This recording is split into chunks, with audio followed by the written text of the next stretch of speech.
দিদি একটু জল দিবেন? হ্যাঁ, 10 টাকার নাকি 20 টাকার? আমার কাছে তো টাকা নেই, আপনি এটার মধ্যে জল দিয়ে দিন না। টাকা নেই? আমি কি এখানে ধর্মশালা খুলে রেখেছি নাকি যে যে কোনো ভিখারি হেঁটে চলে আসবে আর আমি তাকে জল দিয়ে দেবো? কোনো জল ঠল নেই, যাও এখান থেকে। ভাই শোনো, এই নাও জল। ধন্যবাদ দাদা।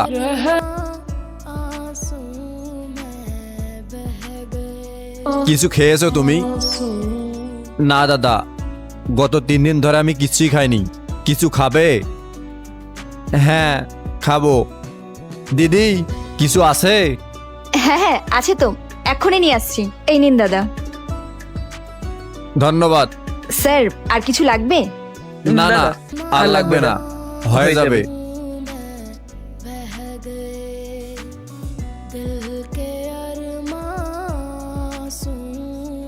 তোমাকে দেখে তো ভালো ঘরের ছেলে মনে হচ্ছে, তাই এরকম আবর্জনা কেন কুড়াচ্ছ? দাদা এটাকে আমার বাধ্যতা বলুন কিংবা ভাগ্যের পরিহাস।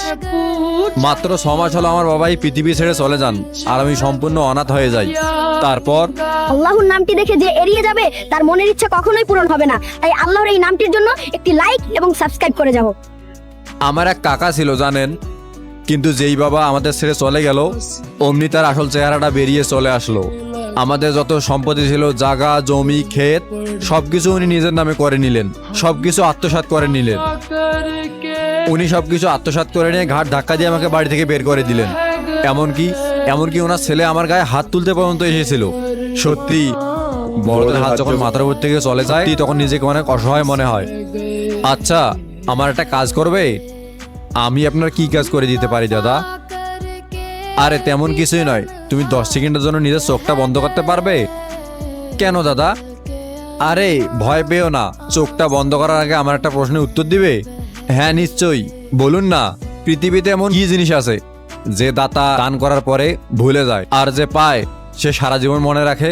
আপনি যেটা জিজ্ঞেস করলেন তার উত্তর হলো সাহায্য আর দয়া, যেটা আজকে আপনি আমাকে করলেন। তুমি তো ভালো মতনই জানো এখন তোমায় কি করতে হবে।